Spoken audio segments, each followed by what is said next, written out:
Hello Wales, I hope you're all well. I hope you don't mind, I've been joined by a special guest today, which is the elephant I made for one of my nieces yesterday. So, the chapter from Matilda that we're reading today is called Arithmetic. Matilda longed for her parents to be good and loving and understanding and honourable and intelligent. The fact that they were none of these things was something she had to put up with. It was not easy to do so. But the new game she had invented of punishing one or both of them each time they were beastly to her made her life more or less bearable. Being very small and very young, the only power Matilda had over anyone in her family was brain power. For sheer cleverness, she could run rings around all of them. But the fact remained that any 5-year-old girl in any family was always obliged to do as she was told, however assigned the orders might be. I don't know what that word means. I'm going to look it up later.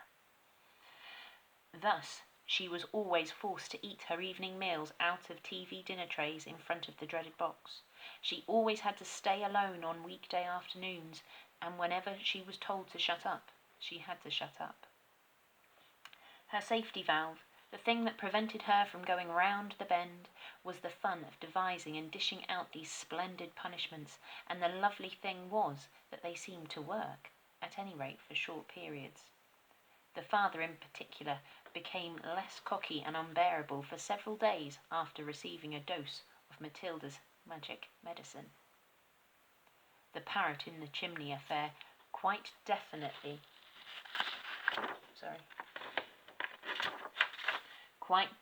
cooled both parents down a lot. For over a week they were comparatively civil to their small daughter. But alas, this couldn't last. The next flare-up came one evening in the sitting room. Mr. Wormwood had just returned from work. Matilda and her brother were sitting quietly on the sofa, waiting for their mother to bring in their TV dinners on a tray. The television had not yet been switched on. In came Mr. Wormwood in a loud check suit and a yellow tie. The appalling broad orange and green check of the jacket and the trousers almost blinded the onlooker. He looked like a low-grade bookmaker dressed up for his daughter's wedding, and he was clearly very pleased with himself this evening. He sat down in an armchair and rubbed his hands together and addressed his son in a loud voice. "Well, my boy," he said, "your father's had a most successful day. He is a lot richer tonight than he was this morning. He has sold no less than 5 cars, each one at a tidy profit. Sawdust in the gearboxes, the electric drill on the speedometer cables, a splash of paint here and there, and a few other clever little tricks, and the idiots were all falling over themselves to buy." He fished a bit of paper from his pocket and studied it. "Listen, boy," he said, addressing the son and ignoring Matilda. "Seeing as you'll be going into this business with me one day, you've got to know how to add up the profits you make at the end of each day. Go and get yourself a pad and a pencil, and let's see how clever you are." The son obediently left the room and returned with the writing materials. "Write these figures down," the father said, reading from his bit of paper. "Car number 1 was bought by me for £278 and sold for £1,425. Got that?" The 10-year-old boy wrote the 2 separate amounts down slowly and carefully. "Car number 2," the father went on, "cost me £118 and sold for £760. Got it?" "Yes, Dad," the son said. "I've got that." And there they are.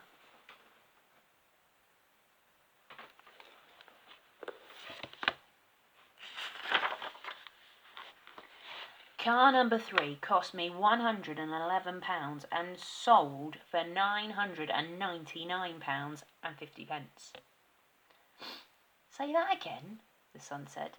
"How much did you sell it for?" £999.50, the father said.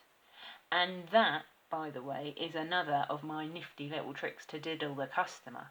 Never ask for a big round figure. Always go just below it. Never say £1,000. Always say 999.50. It sounds much less, but it isn't. Clever, isn't it? Very, the son said. You're brilliant, Dad. Car number 4 cost £86, a real wreck that was, and sold for £699.50. Not too fast, the son said, writing the numbers down. Right, I've got it.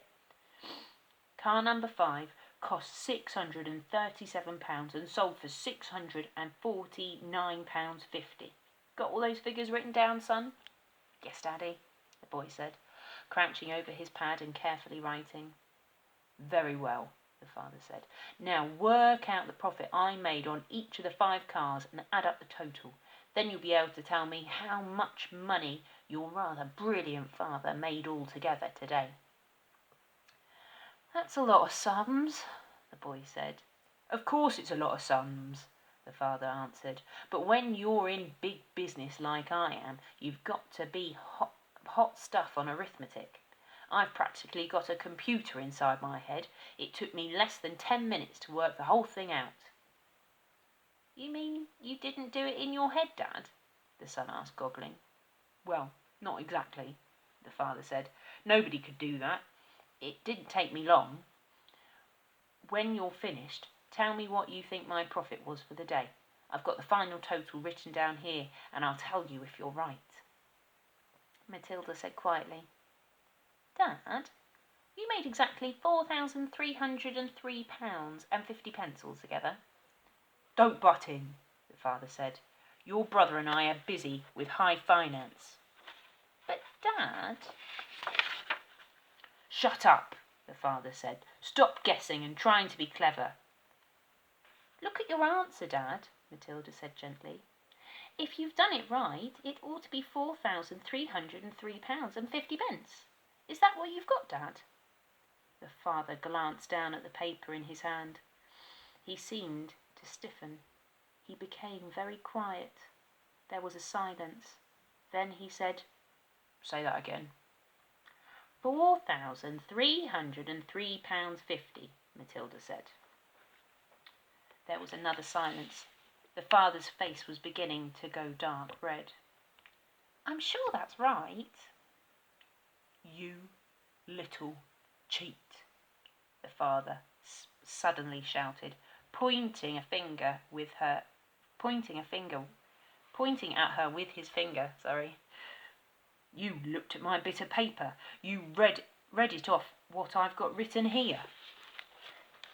And there they are.